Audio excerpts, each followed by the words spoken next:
श्री स्वामी समर्थ अवधूत चिंतन श्री गुरुदेव दत्त।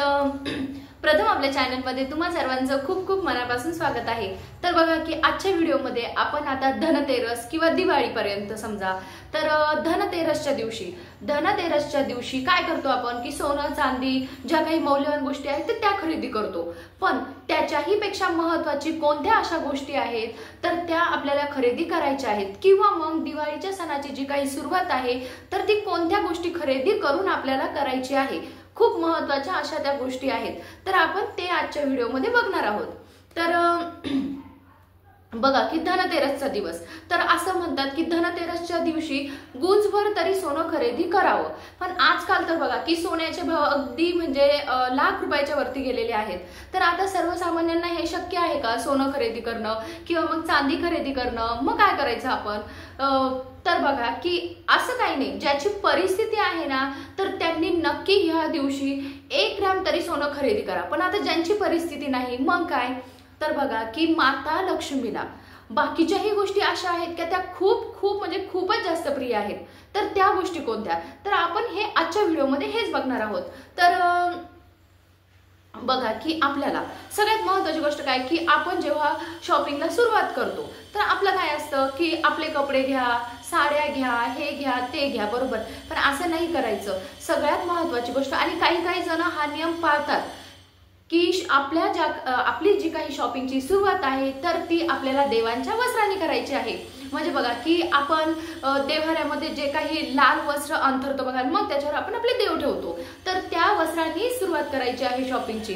तर देवासाठी आपल्याला वस्त्र घ्यायचं आहे, हे सगळ्यात महत्त्वाचं। बघा आपण पाडव्याला दिवाळीला आवर्जून म्हणजे देवांसाठी वस्त्र घेत असतो आणि की खूप असे एकदम जुने वस्त्र वापरतो आपण। तर खरंच तसं करायचं नाही। आपण घालतो का इतके जुने कपडे? नाही घालत। तर देवांना देखील असं करायचं नाही। ते वस्त्र थोडंसं खराब झालं ना तर ते पुसायला वगैरे करायचं आणि नवीन वस्त्र देवांसाठी आपल्याला घेऊन यायचं आहे। तर आता हे झालं वस्त्र। आता दुसरी गोष्ट म्हणजे काय की सगळ्यात महत्त्वाची गोष्ट की धनतेरसच्या दिवशी जमलं तर तुम्हाला धन्वंतरी देवाचा फोटो घेऊन यायचा आहे। ज्यांच्या घरात आहे तर ते एकदम खरंच अतिउत्तम, आणि नसेल तर आपल्याला धनतेरसच्या दिवशी धन्वंतरी देवांचा फोटो हा आपल्या घरामध्ये आणायचाच आहे। छोटासा आणा तुम्ही, पण तो आणायचा आहे। का बरं? की ठीक आहे, जरी वर्षभर आपण त्या देवाची पूजा करत नसेल, आपला काय समज असतो की हे फक्त मेडिकल फील्डच्याच लोकांना धन्वंतरी देवाची मूर्ती फोटो हा हवा असतो, तेच त्याची पूजा करतात, असं नाही। धन्वंतरी देव हे माहिती का तुम्हाला की जेव्हा समुद्र मंथन झालं तर त्याच्यातून जी काही 14 रत्ने निघाली होती तर त्याच्यातील 5वं रत्न हे धन्वंतरी देव आहे। धन्वंतरी देव हे आयुर्वेदाचे देव मानलं गेलं आहे। म्हणजे यांच्यामुळे आयुर्वेदाचा विकास झाला। खूप साऱ्या आयुर्वेदिक औषधं हे समजली गेली। तर ह्या दिवशी सगळ्यात महत्त्वाचं आपल्याला धन्वंतरी देवांकडे प्रार्थना करायची आहे का जे काही आपल्याला आरोग्य दिलेलं आहे, जे काही शरीर दिलेलं आहे, कारण की आपलं शरीर ही सगळ्यात मोठी संपत्ती आहे। तर जे काही शरीर दिलेलं आहे तर ते शरीर आयुष्यभर निरोगी राहू दे, त्या शरीराला कोणत्याही प्रकारची व्याधी कधी जळू देऊ नको। आणि जर काही आपल्याला आजार असेल तर तो आजार निवारण्यासाठी आपल्याला धन्वंतरी देवांकडे प्रार्थना करायची आहे। खरंच ही खूप महत्त्वाची गोष्ट आहे आणि तर त्याच्यामुळे आपल्याला धन्वंतरी देवांचा फोटो हा खूप महत्त्वाचा आहे आणि तुम्ही आणायचाच आहे। आणि दुसरं म्हणजे काय की झाडू, जिला आपण शिराई म्हणतो, म्हणजे पूर्वी खरं तर शिराईचाच मान आहे। म्हणजे जी काही अशी फळांपासून बनवलेली शिराई असते ना तर त्या शिराईचाच मान आहे। पण आजकाल आपण प्लास्टिकचे झाडू किंवा म्हणजे इतर बऱ्याच प्रकारचे झाडू वापरतो, पण त्याला महत्त्व नाही। खरा मान शिराईचाच आहे, जिला बरेच जण केरसुणी म्हणतात। तर त्या शिराईचाच खरं तर मान आहे। तर आपल्याला ती शिराई आणायची आहे, कारण की डायरेक्ट आपण तिला म्हणजे लक्ष्मी स्वरूप मानतो। दिवाळीच्या दिवशी तर लक्ष्मी पूजन त्या शिराईशिवाय होणं शक्यच नाही। तर अशी आपल्याला ती लक्ष्मी देखील आपल्याला खरेदी करायची आहे। तर बघा की देवघरामध्ये आपल्याला म्हणजे देवघरामधल्या ज्या काही वस्तू आहेत त्या आणायच्या असेल तर त्या पण आणू शकतो आपण। मूर्ती, तर आता एखादी मूर्ती नसेल समजा तर तुम्ही ती पण पितळाची मूर्ती म्हणा, पंचधातूची म्हणा किंवा चांदीची म्हणा, तर ती पण तुम्ही तुमच्या परिस्थितीनुसार ती पण मूर्ती घेऊ शकता। एखादी मूर्ती खूप छोटी असेल किंवा खराब झालेली असेल तर तिच्यात थोडेसे पैसे टाकून आपण तिच्यामध्ये भर टाकून आपण दुसरी मूर्ती पण ह्या दिवशी आणू शकतो। तर आता हे झालं आपलं मूर्त्यांचं। आता यंत्र, तर तुम्ही धनत्रयोदशीच्या दिवशी यंत्र पण घेऊ शकता, श्रीयंत्र म्हणा, कुबेर यंत्र म्हणा, जे काही यंत्र. पण हो की तुम्ही जेव्हा देवघरातल्या वस्तू घेताना तर ते विचारपूर्वक घ्या की त्याच्यावर सेवा पण झाली पाहिजे. जे काही आपण यंत्र घेतो ना तर त्या यंत्रांवर आपल्याकडून सेवा देखील झाली पाहिजे. कारण की विनाकारण ना देवघरामध्ये खरंच गर्दी नको देवघरामध्ये. तर तुमच्याकडून जर सेवा होणार असेल तर आवर्जून तुम्ही यंत्र घ्या. श्रीयंत्र तर आवर्जून घ्या. माता लक्ष्मीचं, श्रीहरी विष्णूंचं ते आसन आहे तर ते खूप महत्वाचं आहे, तर तुम्ही आवर्जून श्रीयंत्र घ्या. त्याच्यानंतर दुसरं म्हणजे काय की कमळगट्ट्याची माळ. माता लक्ष्मीला अतिशय प्रिय असलेली वस्तू म्हणजे कमळगट्टा. तर तुम्ही कमळगट्ट्याचे मणी पण घेऊ शकता, कमळगट्ट्याची माळ देखील ह्या दिवशी घेऊ शकता. खूप महत्वाची आहे ती. आणि दुसरं म्हणजे काय की धनत्रयोदशी याच्याशिवाय पूर्णच होऊ शकत नाही. तर ते काय की धने. तुम्ही म्हणजे 10 रुपयाचे की होत नाही, पण धने आपल्याला घरामध्ये ह्या दिवशी घेऊन यायचे आहे. ते आपण ज्याला म्हणतो ना की धने, तर त्या प्रकारे.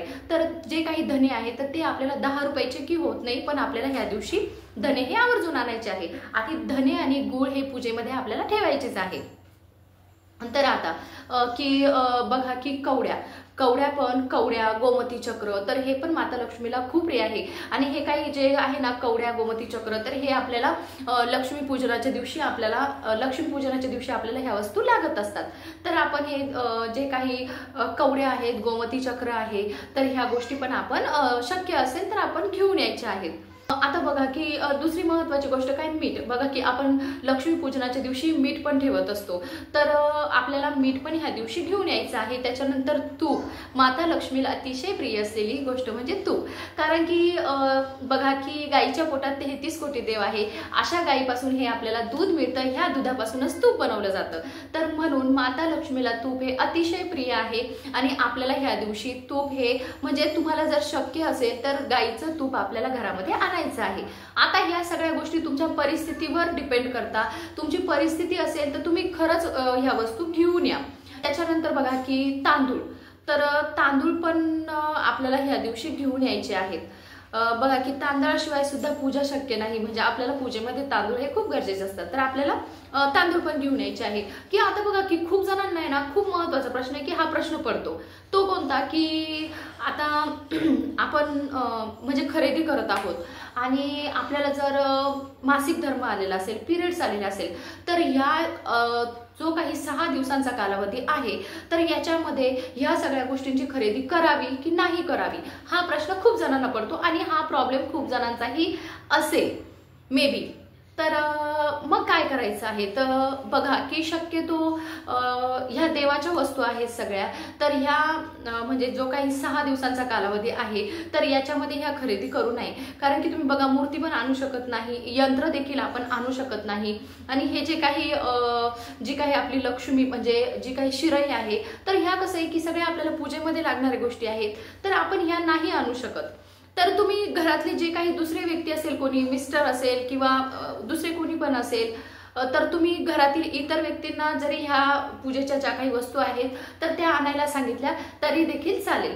तर बघा की असं आहे की धनत्रयोदशीच्या दिवशी अगदी छोट्या छोट्या गोष्टी आहेत ह्या की म्हणजे 40-50 रुपयाच्या, काही तर 10-20 रुपयाच्या, पण ह्या खूप महत्वाच्या आहे. सोनं चांदी प्रत्येक जण खरेदी करू शकतो असं नाही. ज्यांची परिस्थिती आहे त्यांनी नक्की सोनं चांदी खरेदी करावं. पण ज्यांची परिस्थिती नाही किंवा मग ठीक आहे ना, ज्यांनी सोनं चांदी खरेदी केलं त्यांनी सुद्धा ह्या गोष्टी आवर्जून आणाव्या. कारण की जितकं म्हणतो ना आपण सोनं खरेदी करायला जितकं महत्व आहे, जितका मान आहे, तितकंच ह्या वस्तूंना देखील ह्या दिवशी खूप मान आहे. तर ह्या वस्तू आपण घरामध्ये आणायच्याच आहे धनतेरसच्या दिवशी. तर झालेली सेवा आपण स्वामींच्या चरणी रुजू करूया. भेटूया अशाच एका नवीन व्हिडिओ सोबत. व्हिडिओ जर आवडली असेल तर व्हिडिओला लाईक करा, चॅनलला सबस्क्राईब करा. श्री स्वामी समर्थ.